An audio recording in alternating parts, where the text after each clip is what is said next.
Crazy Rocket, now available on PMBet. Bwana mtazamaji wa PMTV, hapa niko na Micky Junior, mwandishi wa habari ambaye pia amejikita katika taarifa za usajili pamoja na taarifa mbalimbali za kimichezo. Micky, how are you brother? Uko poa? Niko poa, yes, niko poa. I'm good. Uko vizuri? Safi, fresh. Unafurahia Tanzania? Nzuri Tanzania. I like it here. Okay, let's talk a bit about transfer. The transfer window is closing today here in Tanzania.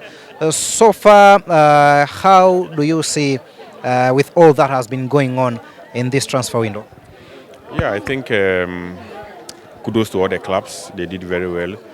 You know, normally when the season ends, all the clubs, they analyze how the season went with their players together with the technical team, and they decide where to strengthen when the window opens. And I think most of the clubs, they have done that.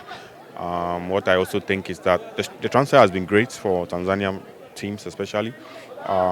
They went in the market so hard. They look at their targets, because normally you have the target, you have the possible target and impossible, but you can still fight for. So I think that they've been able to do that, and many of them have strengthened. This season, I think it will be one of the best in Tanzania. Amezungumza kwamba kila timu imefanya usajili mzuri na anaamini utaenda kuwa ni moja kati ya misimu bora zaidi kwa hapa Tanzania kwa msimu huu. We've heard recently, maybe since yesterday night, some news has been here and there spreading like Toto, maybe there might be a move to Simba. Have you heard something like that? Yeah, my understanding is that he has 1 year on his contract with Azam.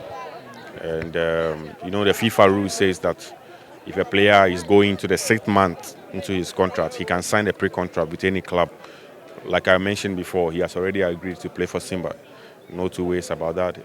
They spoke with him. He's interested in the move. He has agreed already.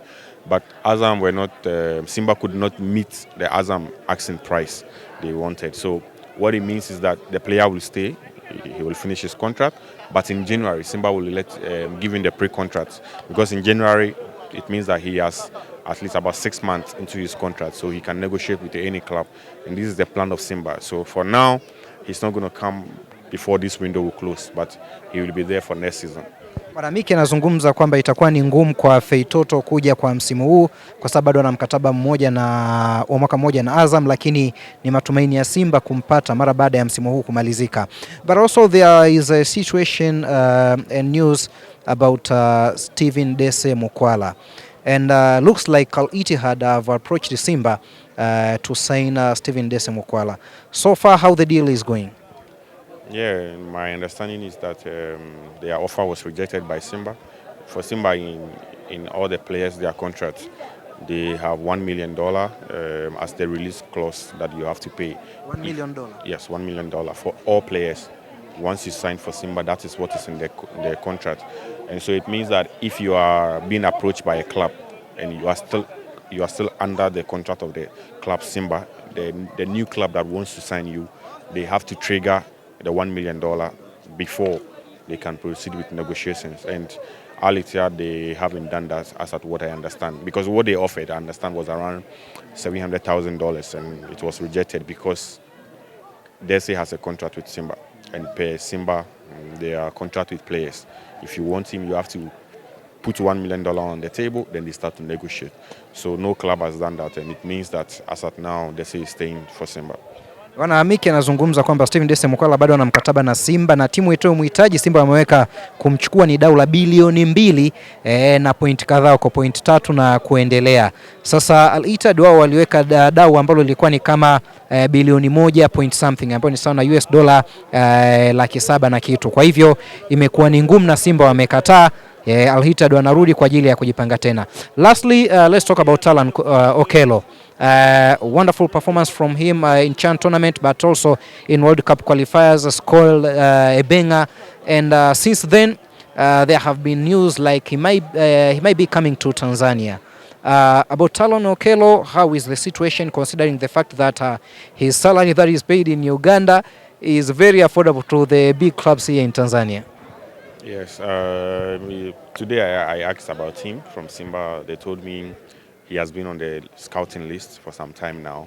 But at the moment, they are not looking at signing him because Fazer is going to come. And once Fazer is going to come next season, you already have a strong midfield, so or strong attack. So once Dese is also staying as at now, and then no club has paid the release clause, it means that a deal for Allan Okelo now is impossible.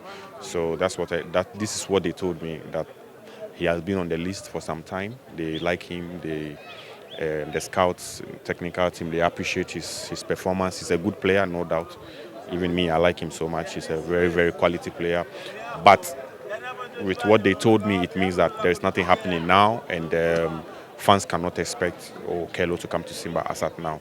Mashabiki wa Simba mnaambiwa kwamba ameulizia kwa viongozi kuhusu Okelo na wamesema kwa kuwa tayari wanamtarajia Faisal Salum ndani ya timu basi pengine akija mara baada ya msimu kumalizika tayari eneo la midfield litakuwa limetimia, kwa hivyo itakuwa ni ngumu tena kumchukua Okelo kwa sababu hizo. Your prediction about the top 4 of Tanzanian Premier League to 2025-2026 season?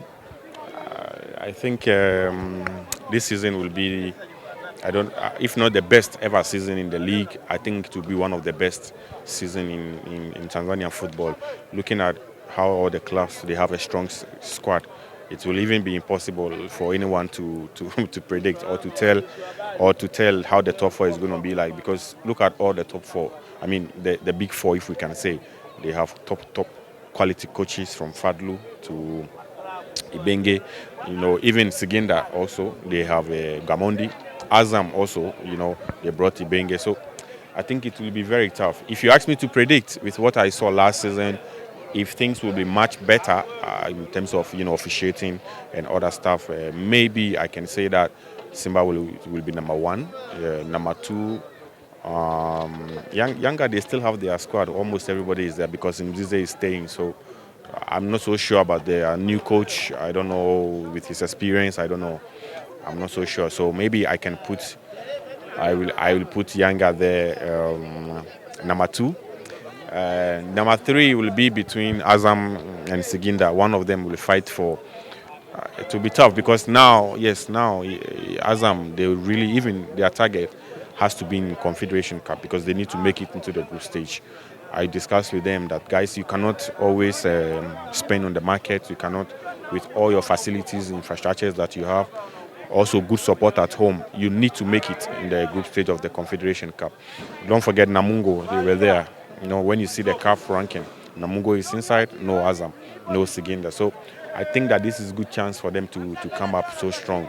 So I will put Simba 1, I will put Yanga number 2, number 3, maybe I will put Azam, and I put Siginda number 4. Bwana, imeisha hiyo. Namba 1 Simba, 2 Yanga, 3 Azam na Singida namba 4. Hiyo ndivyo ambavyo Micky Junior amepredict top 4 yake ya msimu ujao. Thank you brother and all the best. Asante.